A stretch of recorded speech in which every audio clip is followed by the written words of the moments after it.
भोपाल की cyber crime police ने चीनी मॉड्यूल टास्क फ्रॉड का उपयोग कर 90 लाख रुपए की धोखाधड़ी करने वाले 2 आरोपियों को इंदौर से गिरफ्तार किया है। गिरफ्त में आई प्रदेश की ये पहली गैंग है जो सीधे चीनी ग्रुप से संपर्क कर फ्रॉड करती है। फ्रॉड कर लूटा गया पैसा क्रिप्टो करेंसी के माध्यम से चाइना भेजा जा रहा है। डीसीबी साइबर क्राइम श्रुति कीर्ति सोमवंशी ने बताया है कि ये मध्य प्रदेश की पहली गैंग है जो सीधा चाइनीज ग्रुप के संपर्क में एप्लीकेशन के माध्यम से फ्रॉड कर रही थी। नौकरी का झांसा देते हुए फर्जी बैंक अकाउंट के माध्यम से कई लोगों के साथ ठगी करते थे और ये पैसे क्रिप्टो करेंसी के माध्यम से चीन में एक ग्रुप को भेज देते थे। अभी पुलिस इन आरोपियों से आगे की पूछताछ कर उनके पूरे गैंग को पकड़ने का प्रयास कर रही है।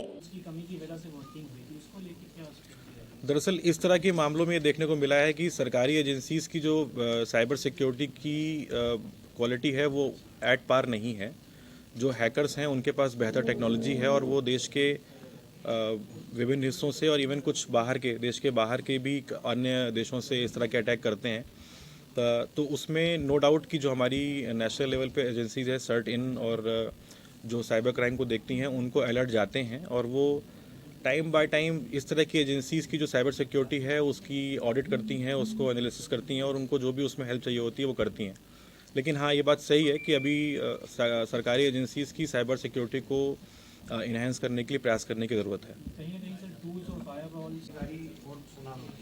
बिल्कुल, बैंक अधिकारी और सुनारों की और साथ में जिनके नाम पर अकाउंट खोले गए हैं उनकी जो प्राइमरीली जो लिंक निकल के ये आया है कि लोन के लिए जो लोग एलिजिबल नहीं हैं गोल्ड लोन के लिए उनको ये लोन दिए गए हैं।